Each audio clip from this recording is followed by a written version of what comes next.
Halo semuanya, ini adalah konten yang sudah kalian request, yaitu tips self-study English atau belajar bahasa Inggris secara otodidak. Self-study English itu artinya kita mengandalkan diri kita sendiri untuk belajar bahasa Inggris. Materi pelajarannya kita cari sendiri, lalu kita susun sendiri, dan kita uji sendiri. Tetapi sebagai disclaimer, teknik belajar seperti ini memerlukan teman-teman semua untuk sudah memahami 16 tenses bahasa Inggris. Karena itu merupakan modal awal bagi kita untuk mempelajari skill-skill lain dalam berbahasa Inggris. Meski demikian, ini adalah teknik belajar yang menarik karena bisa diterapkan oleh siapa saja untuk mereka yang masih menganggur, kuliah, ataupun sedang bekerja.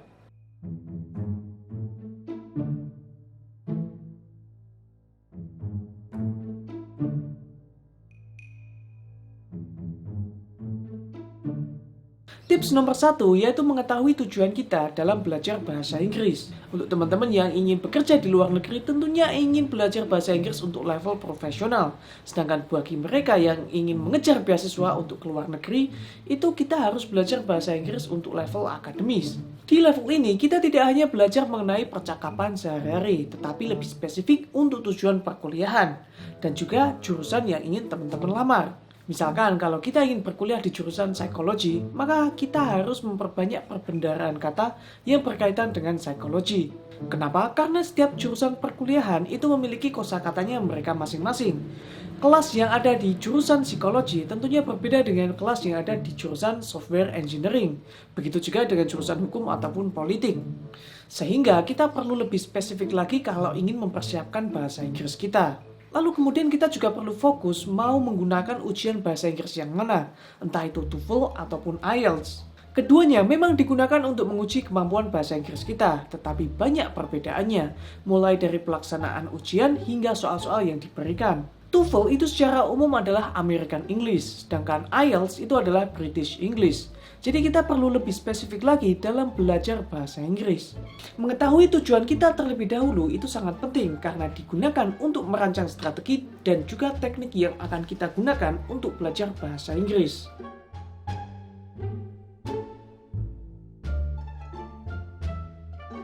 Yang kedua adalah cek kemampuan bahasa Inggris kita sebelum mulai belajar. Kita perlu mengukur kemampuan bahasa Inggris kita sebelum mulai belajar karena kemampuan bahasa Inggris kita itu berbeda-beda.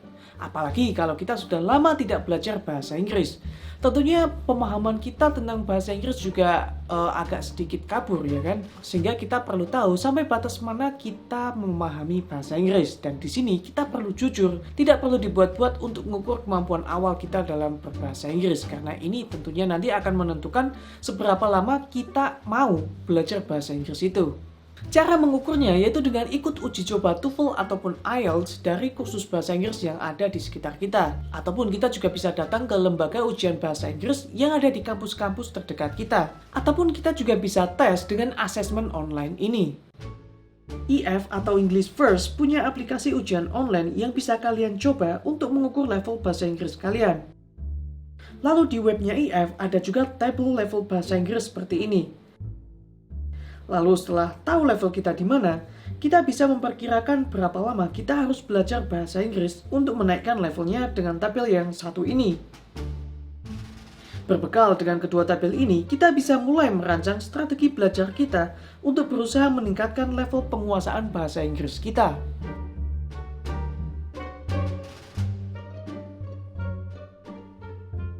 Yang ketiga adalah kita perlu menenggelamkan diri kita ke dalam bahasa Inggris. Perlu diketahui bahwa bahasa Inggris itu tidak hanya grammar saja, ada listening, speaking, reading, dan writing. Oleh karena itu, kita perlu menyusun jadwal belajar kita dengan tepat. Sudah ada banyak influencer yang ada di YouTube maupun TikTok yang nge-share jadwal belajar bahasa Inggris mereka secara efektif. Tapi secara umum, untuk belajar bahasa Inggris, kita tidak boleh ketinggalan antara listening, speaking, reading, dan writing. Karena kalau ada satu bidang yang tertinggal, itu nanti akan lebih susah dalam mengikutinya. Pengalaman saya, itu ketika kita belajar bahasa Inggris dan kemudian kita terlalu fokus pada satu bidang saja, itu nanti bidang yang lain akan mudah terlupakan. Jadi sebisa mungkin dalam satu hari, itu kita mengasah 2-3 skill sekaligus. Jadwal yang dulu pernah saya terapkan adalah seperti ini. Jadi pagi hari, kita sempatkan listening 1 jam. Lalu sore hari setelah beraktivitas seharian, kita sempatkan lagi reading sekaligus writing 4 jam. Atau kalau di hari lain, ya kita reading sekaligus speaking. Dengan tabel yang tadi, itu artinya waktu yang dibutuhkan seorang beginner yang mau belajar bahasa Inggris agar bisa sampai di level B1 atau intermediate itu sekitar 104 hari atau 3,5 bulan dengan waktu belajar 5 jam per hari. Tapi ini hanya hitung-hitungan kasar saja, bisa disesuaikan dengan kebutuhan teman-teman semua. Apalagi kalau pada saat ini masih banyak waktu luang, itu bisa dimanfaatkan dengan semaksimal mungkin.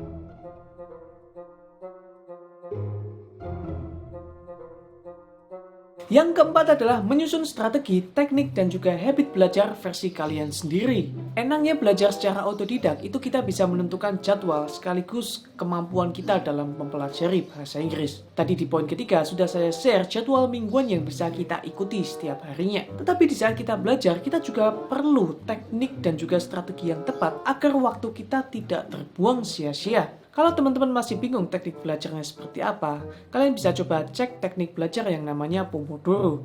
Yaitu kita belajar selama 25 menit, kemudian kita ambil istirahat selama 5 menit, diulang selama 4 kali, dan baru kita ambil istirahat yang lebih panjang sekitar 15 hingga 30 menit.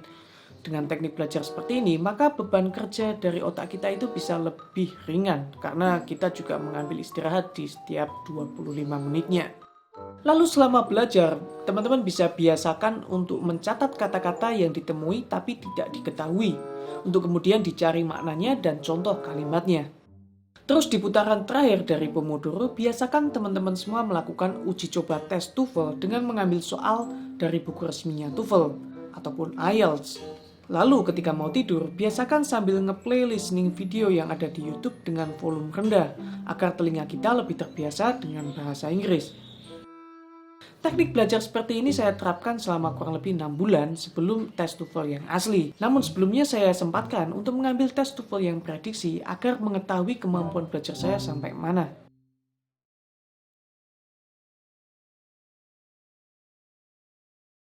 Tips yang terakhir adalah mencari sumber belajar yang gratis tapi juga relevan. Ini bisa kita dapatkan melalui buku-buku resmi dari persiapan TOEFL maupun IELTS. Buku-bukunya itu adalah terbitan dari Cambridge, Longman, ataupun Barron yang bisa kita gunakan sebagai guide untuk belajar setiap harinya. Cara mendapatkan bukunya pun cukup mudah. Kita bisa membeli versi fisik dari bukunya atau mendownload PDF-nya. Percaya atau tidak, tetapi sudah banyak orang yang nge-share PDF dari buku Cambridge, Longman, atau Barron di internet. Karena bagaimanapun juga buku-buku ini adalah buku yang direkomendasikan oleh trainer IELTS atau TOEFL yang bersertifikat.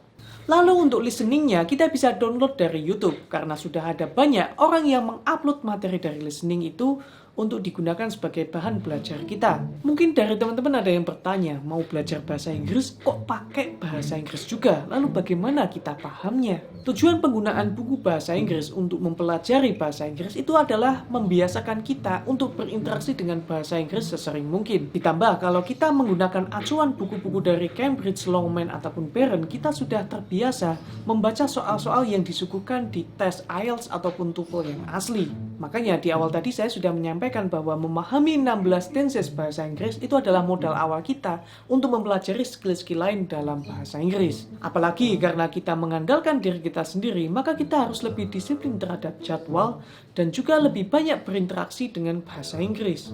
Jadi jangan takut untuk belajar bahasa Inggris menggunakan perantara buku yang berbahasa Inggris. Sekian apa yang bisa saya sampaikan, semoga bisa bermanfaat untuk teman-teman semua. Silahkan tinggalkan pertanyaan kalian bila masih ada yang belum jelas. Sampai jumpa di konten berikutnya, bye-bye.